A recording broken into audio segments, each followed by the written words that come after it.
Well, hello and welcome to your Daily Five. I'm Joe Duarte from Joe Duarte and the MoneyOptions.com, author of the best-selling Options Trading for Dummies, the Everything Investing in Your 20s and 30s. If you like what you see today, please consider a 30-day free trial subscription to my website, Joe Duarte and the MoneyOptions.com.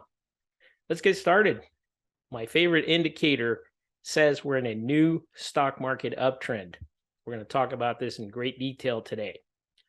So our goal is to answer the question, are we in a bull market or just a regular run-of-the-mill uptrend? We're going to do this by defining a bull market, by looking closely at bull market behavior. We're going to define an uptrend, as well as describe in detail the behavior that you see in a price uptrend. And we're going to figure out how to make money in both. So a bull market versus a market uptrend. The definition of a bull market that is widely accepted is it's a period in the stock market where the major indices rise by 20% or more. And I put an asterisk next to that because that's kind of a sketchy definition, but it's certainly a working definition. So traditional conditions for a bull market require that the Federal Reserve eases interest rates. In other words, lower interest rates boost stock prices. We need ample market liquidity. In other words, you have to have money to put into stocks, and you have to have conditions in which a majority of stocks rise in price. An uptrend is a time period during which stocks go up. The major indices and New York Stock Exchange advanced decline line can be above or below the 200-day moving average, but you see some dip buying. So let's look at this uptrend definition in a little bit more detail. So this is just a period in the stock market where prices trend higher over time. And we have short-term uptrends, which are usually considered to be in the minutes to days. You have the intermediate term uptrend, which is weeks to months. And you have a long-term uptrend, which is months to years. Each one of those is important because it certainly defines how we trade them.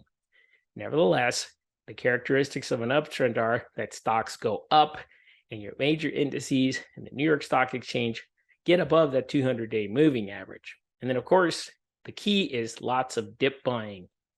Let's look at interest rates. Look at the official Federal Reserve Fed funds rate, which is over here, and we can see has been climbing steadily since February 2022. We can see the bond market, which is the US 10-year note yield, which has been dropping precipitously as the market sees that these higher interest rates will slow down the economy. So in this case, we have interest rates that are mixed, not bull market conditions, more like uptrend conditions. So let's look at my favorite market indicator and see what it's telling us.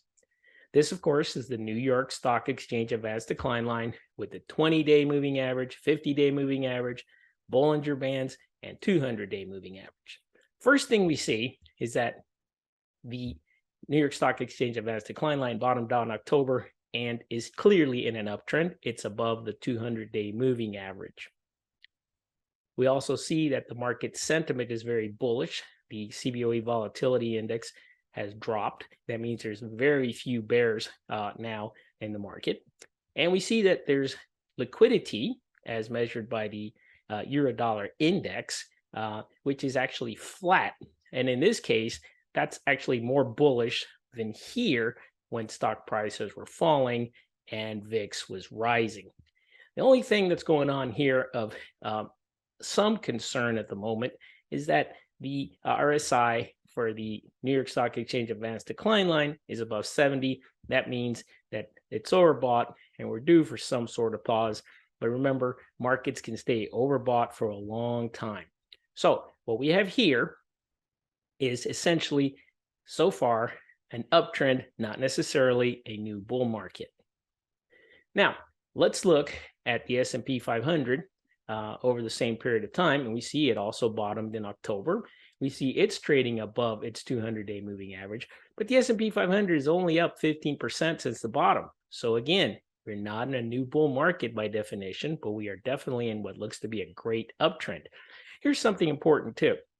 The accumulation distribution is rising. That means that the short sellers are bailing out, but we don't see too many buyers yet based on balance volume.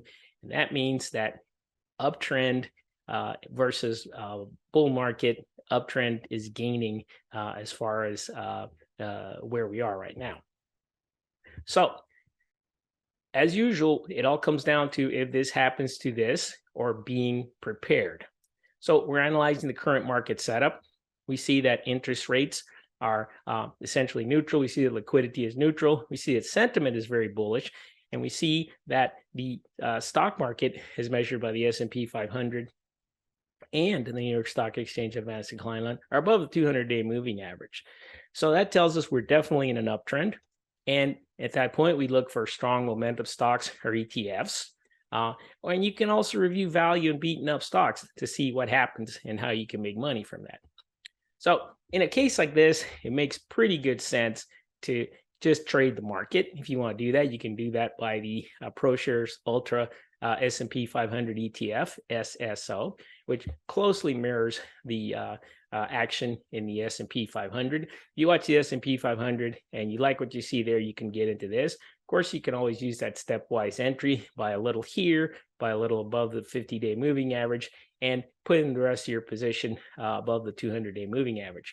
Notice accumulation distribution here looks the same as in the S&P 500 and on balance volume. You're starting to see a little bit of buying here, but it's still not quite an overwhelming buyers versus sellers. So right now we're still seeing a lot of short covering driving prices higher. That goes along with an uptrend, not necessarily a bull market.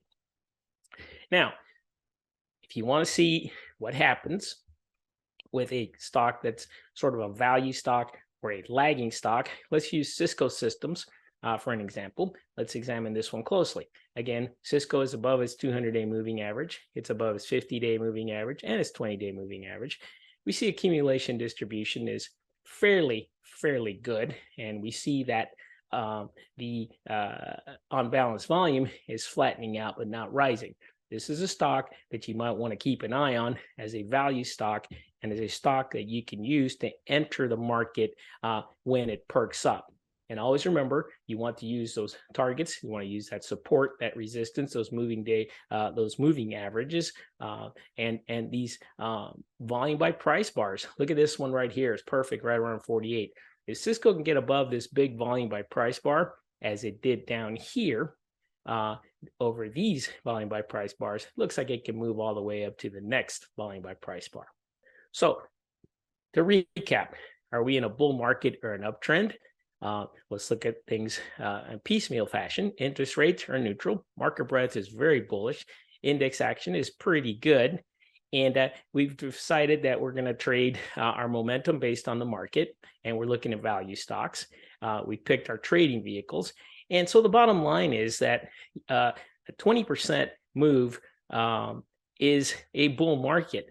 You want things to be above the 200-day moving average eventually when that 20% move happens. Otherwise, you're in an uptrend.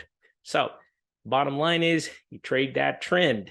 And right now we're in an uptrend. And if you fight that, you're going to lose money. That's all I have for today. I'm Joe Duarte from Duarte and themoneyoptions.com, author of the #1 bestseller in options trading paperback, Options Trading for Dummies. If you like what you saw here, please consider a trial to my website, Joe Duarte and themoneyoptions.com. Always remember, trading is uncertain. Be prepared. Hey, Grayson Rose here with StockCharts. Thank you so much for watching. I hope you enjoyed that video.